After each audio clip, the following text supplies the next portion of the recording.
پاکستان کے وزیر اعظم نے ایک بیان دیا کہ یہ جو ریپ کے جنسی جرائم کے جتنے واقعات ہیں ان میں سے ایک وجہ عریانی فحاشی اور بے حیائی بھی ہے۔ اس وقت جو بچوں کے خلاف کرائم ہے اور جو خواتین کے جو ریپ ہے اس وقت، یہ جو اخباروں میں رپورٹ ہوتی ہے یہ بہت 1% بھی نہیں ہے۔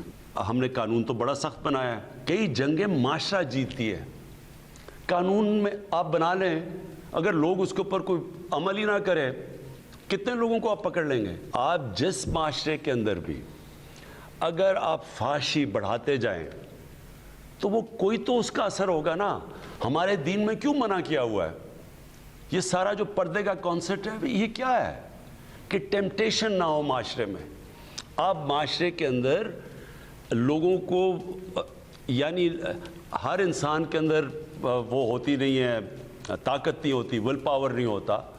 آپ اگر معاشرے کے اندر جتنی بڑھاتے جائیں گے فحاشی اور آپ اس کی احتیاط نہیں کریں گے، اس کے اثرات۔ خان صاحب کے اس بیان کی پاکستان کے ہر مذہبی طبقے نے تائید کی، اور یہ خان صاحب نے درست نشاندہی کی ہے، اور یہ نشاندہی خان صاحب نے نہیں کی، یہ اللہ رب العزت نے کلام حمید میں کر دی ہے۔ قُلْ لِأَزْوَاجِكَ وَبَنَاتِكَ وَنِسَاءِ الْمُؤْمِنِينَ يُدْنِينَ عَلَيْهِنَّ مِنْ جَلَابِبِهِنَّ۔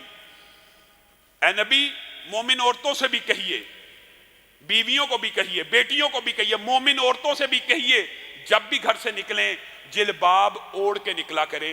ہاں صاحب نے یہ بات کہہ دی، ایک طوفان بدتمیزی مچ گیا۔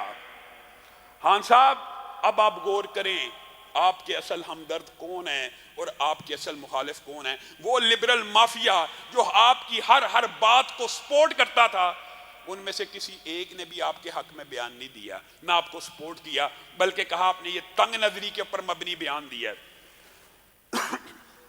اور کہا خان صاحب کا بیان خلاف حقیقت ہے۔ بتائیے خان صاحب کے بیان کو تو ان کو خلاف حقیقت کہنے کی جرت ہے، کیا اللہ کا بیان بھی خلاف حقیقت ہے؟ اللہ تو کہہ رہا مومن عورت ایک ایسے باوقار باعزت لباس کے ساتھ نکلے، یہ عورت کا پروٹوکول ہے، یہ مومن عورت کا پروٹوکول ہے کہ اس کا لباس ایسا ہونا چاہیے کہ کوئی دیکھنے کی کوشش بھی کرے تو کچھ نظر نہ آئے۔ یہ اللہ کا بیان ہے کہ عمران خان کا بیان ہے؟ آج ہاں صاحب آپ کو یہ چاہیے، آپ نے یہ بیان دیا تھا کہ مساجد کرونا نہیں پھیلاتی، ہم آپ کے اس بیان کو اس وقت بھی سلوٹ کرتے تھے۔